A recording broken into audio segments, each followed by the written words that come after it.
Hello students, welcome to our channel Padhaku Keede. आज हम series शुरू कर रहे हैं mathematics from class 10th and first chapter and first topic is real numbers. This is mathematics from class 10th। तो आज हम पढ़ेंगे रियल नंबर्स के बारे में। सबसे पहले इसकी डेफिनेशन देखते हैं। चैप्टर पूरा हमारा रियल नंबर्स पे बेस्ड होने वाला है। जितनी भी ऑपरेशंस लगेंगी या जितने भी हम इसके बारे में थ्योरीज या प्रूफ्स पढ़ेंगे, everything will be related to real numbers. अब देखते हैं रियल नंबर्स होते क्या हैं। बहुत ही सिंपल लैंग्वेज में देखेंगे कि रियल नंबर्स क्या हैं। इसको बिल्कुल भी कॉम्प्लिकेटेड नहीं बनाना है आपको। रियल नंबर्स वो नंबर्स होते हैं जिसके अंदर हम रेशनल और इरेशनल दोनों ही नंबर्स को काउंट करते हैं। रियल नंबर्स के अंदर हम रेशनल एंड इरेशनल दोनों ही नंबर्स को काउंट करते हैं। अब देखते हैं रेशनल नंबर्स क्या होते हैं और इरेशनल नंबर्स क्या होते हैं। तो रेशनल में बहुत ही सिंपल है, इंटीजर्स होते हैं एंड फ्रैक्शंस होती हैं। Integers and fractions. अब इंटीजर्स का बता दूं आपको बहुत ही शॉर्ट में, ये as a revision kind of thing है जो हम चैप्टर 9 में बहुत अच्छे से पढ़ के आते हैं, क्लास 9th में बहुत अच्छे से पढ़ के आते हैं। तो इंटीजर्स में we count 0, 1, 2, 3 and up to so on, और इन सब के नेगेटिव्स भी -1, -2 and up to so on. These are integers. Fractions, like if I write 2/5, ये fraction हुई। If I write 5/10, ये fraction हुई। इस तरीके के numbers, इनको हम rational numbers कहेंगे, integers और fractions को। irrational number का बहुत अच्छा example है √3, √5, √7, या फिर कहें कि जैसे कि पाई है जिसकी वैल्यू होती है 22/7, ये एक इरेशनल नंबर है। ये हमने इरेशनल की डेफिनेशन में पढ़ा था कि 22/7 दिखने में तो रेशनल दिखता है, और रेशनल की डेफिनेशन होती है कि जो नंबर्स p/q फॉर्म में लिखे जाएं और q is not equal to 0, where p and q both are integers. But if we solve 22/7 we get 3.3333 and so on. यानी कि ये जो सीरीज है ये खत्म नहीं होती, hence it can not be defined exactly, so we call it as an irrational number. इतना क्लियर हुआ। और रियल नंबर्स होते हैं रेशनल और इरेशनल, सभी टाइप के नंबर्स को रियल नंबर्स कह दिया जाता है।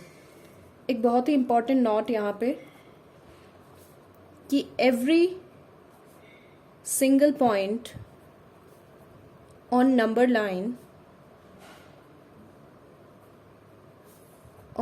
line is a real number। ये नंबर लाइन हम बहुत छोटी क्लासेस से पढ़ते आते हैं। यहाँ पे कहीं 0 है, यहाँ 1, 2, 3 अप टू सो ऑन, यहाँ नेगेटिव इंटीजर्स हैं। अब कहता है कि नंबर लाइन पे आप कोई भी पॉइंट रख लो, कोई भी पॉइंट ले लो, कोई भी रैंडम पॉइंट कहीं भी जहां मन करे वहीं, वो पॉइंट किसी ना किसी रियल नंबर को, एक यूनिक रियल नंबर को रिप्रेजेंट करेगा। ऑब्वियसली करेगा, क्योंकि वो पॉइंट या तो इंटीजर होगा या फ्रैक्शन होगा या फिर कोई इरेशनल नंबर होगा, तो वो रियल नंबर तो होगा ही होगा। This is all about real numbers. अब हम देखते हैं चैप्टर 1 में इंक्लूडेड कुछ डिविजन लेमाज हैं, उनके बारे में।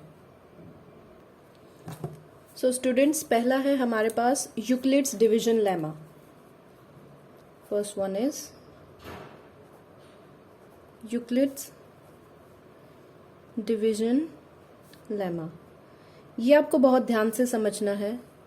ये सबसे सिंपल है और हमारी पहली एक्सरसाइज इसी के ऊपर बेस्ड होने वाली है पूरी।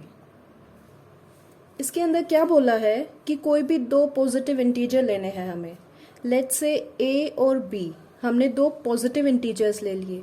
पॉजिटिव इंटीजर्स का मतलब कि हमने 1, 2, 3 इस तरीके से ये पॉजिटिव इंटीजर्स ले लिए, राइट? नेगेटिव वाले नहीं। तो इन दो इंटीजर्स के लिए, अब डेफिनेटली अगर ये दो इंटीजर्स हैं अलग अलग हैं तो इनमें से या तो a बड़ा होगा b से या फिर b बड़ा होगा a से। तो हम मान के चलते हैं कि a बड़ा है b से।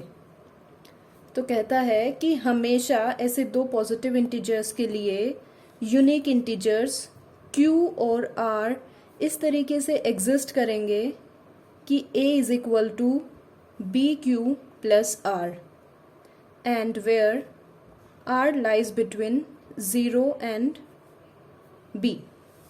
इसको समझते हैं कि ये क्या बोला है इसने। इतना समझ आया कि a और b हमने दो पॉजिटिव इंटीजर्स लिए हैं और a ग्रेटर देन b है। So then it says Euclid's division lemma there exist unique integers q and r such that a is equal to B Q plus r। यानी कि बड़े वाले इंटीजर को दूसरे इंटीजर को जब किसी अलग इंटीजर से मल्टीप्लाई करें और उसके अंदर एक रिमाइंडर ऐड कर दें तो वो पहले वाला इंटीजर बन जाएगा। सिंपल भाषा में ये बोला गया है कि a बड़ा है b से, तो अगर a को b से डिवाइड कर दिया जाए तो लेट्स से कि ये q पे डिवाइड होगा और फिर कुछ हमने यहाँ पे सब्ट्रैक्ट कर दिया और जो रिमाइंडर बचा वो है r। सो a को हम कैसे एक्सप्रेस कर सकते हैं, a is equal to B Q plus R. और ये जो रिमाइंडर r है ये या तो 0 हो सकता है या 1 या 2 या 3। ये कहाँ तक हो सकता है, जो नंबर b है उससे कम, यानी b के इक्वल नहीं होगा। ये तो सिंपल डिवीजन की बात होती है। So Euclid's division lemma is very simple and it says कि given two positive integers a and b then there exist unique integers q and r such that a is equal to bq plus r where r is greater than equal to 0 and less than b। ये तो हो गई इसकी mathematical definition और उसकी understanding. अब इसकी application कहाँ होती है डे टू डे लाइफ में। Application of Euclid's division lemma, तो इसकी मेन एप्लीकेशन है to find out the highest common factor HCF of any two given numbers। अब किन्हीं भी दो नंबर्स का HCF कैसे निकालेंगे यूक्लिड्स डिवीजन लेमा को यूज करते हुए, वो देखते हैं। So students, let us find out the HCF of 30 and 120। ये रैंडमली हमने दो पॉजिटिव इंटीजर्स लिए और इनका HCF निकालते हैं with the help of Euclid's division lemma. तो इसके अंदर हमें देखना है कि बड़े वाला इंटीजर कौन सा है। So here we find out 120। Okay, तो 120 को हम 30 से डिवाइड करना शुरू करेंगे, राइट। हमने इसको डिवीजन स्टार्ट किया एंड वी फाइंड आउट यहाँ पे 4 एंड 120। इस केस में बहुत सिंपल है, हमारे पास क्या आ गया, पहली ही बार में रिमाइंडर आ गया 0। तो हमारे पास इसका HCF हुआ जो हमने तुरंत हमारा डिवाइजर है वो। इस केस में HCF क्या आया 30। अब ऐसा एग्जाम्पल देखते हैं जिसके अंदर हमें एक से ज़्यादा स्टेप्स यूज करने होंगे। Let us take another example. हमें HCF फाइंड आउट करना है, HCF ऑफ 135 एंड 225। तो इसके अंदर बड़ा नंबर देखेंगे हम 225। तो 225 को डिवाइड करेंगे 135 से एंड वी फाइंड, तो ये हमारे पास कितने पे जाएगा डिवीजन 1 पे एंड वी गेट 135। सब्ट्रैक्ट करेंगे वी गेट 90 ओवर हियर। अब हमें क्या करना है, 90 रिमाइंडर आ गया हमारे पास। यूक्लिड्स डिवीजन लेमा को यूज करते हुए हम इसको फर्दर एक्सटेंड करेंगे। क्या करेंगे, यहाँ पे फिर से डिवाइड करेंगे 135 को 90 से, जो रिमाइंडर आया है उससे डिवाइड करेंगे हमारे डिवाइजर को 135 को। तो अब कितने पे जाएगा, 1 पे 90, सब्ट्रैक्ट किया वी गेट 45। अब ये भी रिमाइंडर 0 नहीं आया तो रिमाइंडर को डिवाइजर बनाएंगे और डिवाइजर को डिविडेंड 90। इसके लिए यहाँ से 90। अभी कितने पे जाएगा 2, 90 and we get remainder here 0। अब यहाँ पे रिमाइंडर क्या आया, 0। ये जहाँ पे रिमाइंडर जिस स्टेप पे 0 आता है वो डिवाइजर देखेंगे हम, क्या आया 45। Hence HCF will be 45। अगर आपको ये फिर से समझना है तो वीडियो पॉज करें और रिवाइंड करें और इस प्रोसेस को फिर से समझें। This is very easy process. Euclid's division lemma का यूज़ करते हुए HCF निकाल सकते हैं हम किन्हीं भी दो इंटीजर्स का। ऑलराइट स्टूडेंट्स, अब हम एक एग्जाम्पल देखते हैं। तो अब ये एक बहुत अच्छा एग्जाम्पल है, इसको सॉर्ट आउट करते हैं। इसमें क्या बोलता है कि show that every positive even integer is of the form 2q and that every positive odd integer is of the form 2q plus 1 where q is some integer। हमें दिखाना है कि हर एक पॉजिटिव इवन इंटीजर 2 का multiple होगा और हर एक positive odd integer 2q plus 1 का 2q plus 1 की फॉर्म में होगा, राइट। और q कोई भी रैंडम इंटीजर है, तो ऑब्वियसली कोई भी पॉजिटिव इवन नंबर है, इंटीजर है, वो 2q की फॉर्म का होगा ही क्योंकि वो 2 का मल्टीपल होगा, राइट। तो अब हमें इसी सिंपल सी चीज़ को प्रूव करना है कि ऐसा कैसे होगा। तो अभी तक हमने जो पढ़ा है उसी का यूज़, उसी की एप्लीकेशन है इसको सॉल्व करने में। तो हम देखेंगे कि let A and B be two positive integers, right. और हमें इसको प्रूफ किसकी फॉर्म में करना है, 2q की फॉर्म में और 2q plus 1 की फॉर्म में। तो यहाँ पे कॉमन चीज़ जो हमें दिख रही है वो है 2 इसके अंदर। तो हम क्या करेंगे, b की वैल्यू फिक्स कर देंगे and b is equal to 2। अब अप्लाई करेंगे यूक्लिड्स डिवीजन लेमा। तो a को हम कैसे लिख सकते हैं, by applying Euclid's division lemma is equal to 2q plus r, इस फॉर्म में लिखा जा सकता है इसको।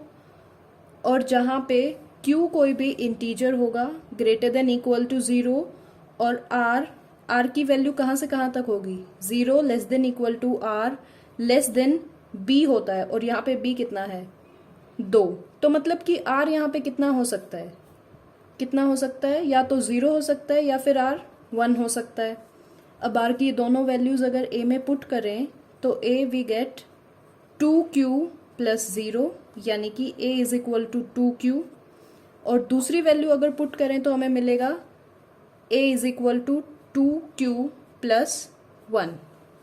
तो a किस फॉर्म का आ गया, 2q प्लस 1 की फॉर्म का। तो हमारे पास a की दो वैल्यूज निकल के आई, या तो a 2q की फॉर्म का होगा और या फिर a 2q प्लस 1 की फॉर्म का होगा। एंड हेंस ये वही चीज़ है जो हमें प्रूव करनी थी। हमें प्रूव करना था कि a अगर पॉजिटिव इवन इंटीजर होगा तो 2q की फॉर्म में होगा। एंड ऑब्वियसली आप q की वैल्यू कुछ भी रखो, लेट्स से हमने q की वैल्यू रखी है 1, तो हमें मिलेगा a की वैल्यू मिल जाएगी 2। अगर हमने q की वैल्यू रख दी 2 तो a की वैल्यू हमें कितनी मिल जाएगी, 4। अगर हमने q की वैल्यू रख दी 3 तो a की वैल्यू कितनी मिल जाएगी, 6। मतलब कि q की वैल्यू, अब हम कुछ भी पॉजिटिव इंटीजर रखें, a की वैल्यू हमेशा इवन में आ रही है। और अगर इस इवन नंबर में मैं +1 करती जाऊं इसके साथ साथ तो हमें क्या मिलेंगी, odd values.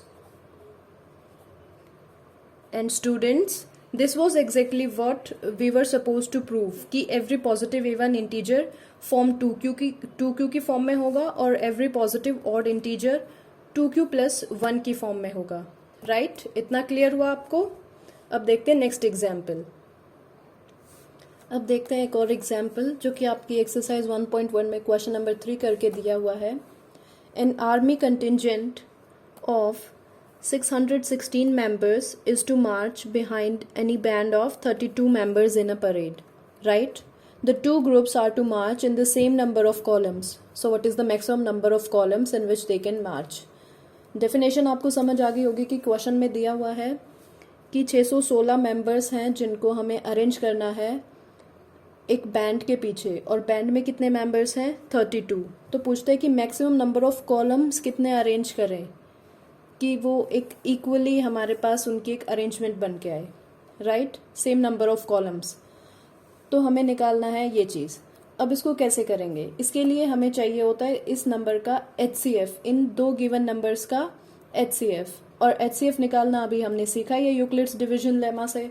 So very simple, हमारे पास नंबर्स हैं 32 एंड 616। इसके अंदर ग्रेटर नंबर फाइंड आउट करेंगे, ऑब्वियसली 616, और इसको डिवाइड करेंगे अब 32 से। 616 divided by 32। Here we find out, ये पहले 1 पे जाएगा एंड वी गेट 32। अब इसको सब्ट्रैक्ट किया तो वी विल गेट 29। अब हमने इस 6 को नीचे उतार लिया, अब ये कितने पे जाएगा, 9 पे, एंड हियर वी गेट 288। यहाँ तक सिंपल डिवीजन चल रहा है, हमने नॉर्मल डिवीजन किया है यहाँ पे, और ये फाइनल रिमाइंडर आ गया। अब पूरा डिवीजन हो गया कंप्लीट डिजिट का इस कंप्लीट डिजिट से, and we get remainder 8 which is not 0। अब रिमाइंडर 8 मिल गया तो यूक्लिड्स डिवीजन लेमा अप्लाई करेंगे यहाँ पे। 32 को, इस डिजिट को डिवाइड करेंगे 8 से। 32 को डिवाइड किया, 8 4 ज़ा 32, and we get remainder 0 here. अब रिमाइंडर कितना आ गया हमारे पास, 0। रिमाइंडर 0 आया तो जिस पॉइंट पे रिमाइंडर 0 आता है मैंने बताया था उसी का डिवाइजर हमारे पास क्या होता है, HCF। तो हमारा आंसर यहाँ सिंपली निकल के आ गया। इसने पूछा था what is the maximum number of columns in which they can March. So the maximum number of columns in which they can March is 8। इस आर्मी को या फिर इस कंप्लीट कंटिजेंट को हमें कैसे अरेंज करना है, 8 कॉलम्स में, और वो कम्प्लीटली अरेंज हो जाएगा। इसी तरीके से अगर क्वेश्चन आता है कि 2 टाइप की आपके पास मिठाई दी हुई है, एक इतनी मिठाई है दूसरी इतनी मिठाई है, कुछ काउंटिंग नंबर्स दे दिए, तो उनको मैक्सिमम कैसे कॉलम्स में अरेंज कर सकते हैं या मैक्सिमम कैसे रोज में अरेंज कर सकते हैं, तो उसके लिए भी आपको सेम प्रोसीजर करना है, उन दोनों नंबर्स का HCF फाइंड आउट करना है, राइट। तो ये हुआ आपका एक्सरसाइज 1.1 का पूरा अभी तक। अब इसके अंदर आपको कोई डाउट आता है तो आप कमेंट सेक्शन में ज़रूर पूछें। एंड बेटा वन टिप कि मैथ्स हमेशा प्रैक्टिस से आता है। सो आपको एक सम अगर आता भी है, आपने एक प्रॉब्लम सॉल्व करनी सीख ली है, लेकिन उसकी प्रैक्टिस कभी मत छोड़िए। Always keep practicing mathematics. This is the like golden rule of mathematics. Mathematics needs practice. आपको प्रैक्टिस करते रहना है मैथ्स की। जब भी टाइम मिले अपनी बुक उठाएं और प्रैक्टिस सेशंस लगाएं, राइट। और कोई भी डाउट होता है तो I am always there, you can ask me in comment sections, you would definitely get your problem sorted out. और अगर ये चैनल आपको हेल्प करता है तो kindly like the videos, share the channel and subscribe to the channel, ताकि next videos के notification आपको मिलते रहें। Thank you.